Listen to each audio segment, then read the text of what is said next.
Hello everyone, এখন আমরা চলে এসেছি নেক্সাস মলে। আগেও অনেকবার এসেছি, আপনাদের সাথে অনেকবার শেয়ারও করেছি। তো এটা আমাদের বাড়ি থেকে একটু দূরে হয়, বাট আসা যাওয়া থাকে। তো আজকে এসেছি প্রচুর শপিং করার জন্য। মানে আমার কিছু অনেক দিন হয়ে গেল শপিং করা হয় না, তো সেই জন্য চলে এসেছি শপিং করব বলে। দেখা যাক আমার লাকটা কতটা ই করে। অ্যাকচুয়ালি আমি না শপিংয়ের ব্যাপারে ভীষণ খুঁতখুঁটে।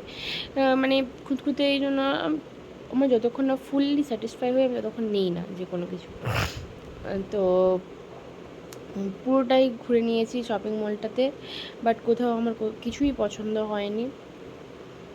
তো আর এদিকে মেয়ে দেখুন প্রচুর দুষ্টুমি করছিল, একদম এখন নিচে মানে কোলে থাকতেই চায় না, প্রচুর দুষ্টুমি করে। তো ওকে নিয়ে না বিরক্ত হয়ে যাচ্ছিলাম আমরা দুজনেই। তারপরে এই যে তোমার দাদাভাই একটু বডি ম্যাসাজ নিচ্ছে। ও প্রায় প্রত্যেকটা জায়গাতেই যেখানেই যায় শপিং মলে যদি থাকে, প্রায় প্রত্যেকটা মলেই থাকে, তো প্রায় সময় নেয়। তো এইদিকে এই যে দেখুন ওর পাপা ওখানে বডি ম্যাসাজ নিচ্ছে। আমি ভাবলাম ওকে নিয়ে একটু যাই শপিং করবো, বাট বাচ্চা আমাকে একদমই শান্তি দিচ্ছে না, মানে একটুও স্থিরভাবে থাকছে না, আমি কিছুই করতে পারছি না। তো ওকে নিয়ে আমি সামলাচ্ছি, এদিক ওদিক ছুটে চলে যাচ্ছে, একদম ভালোই লাগছে না।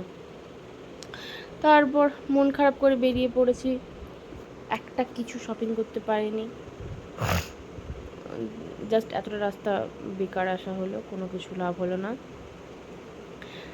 তো দেখা যাক, কাল সানডে, তো কাল শপিং, কাল অন্য কোথাও যাব, দেখা যাক কাল পছন্দ হয় কিনা। তো এখন বাড়ির পথে যাচ্ছি। তো যাওয়ার সময় ভাবলাম যেখান থেকে মাছ নিই ওখান থেকে একটু মাছ নিয়ে নিই।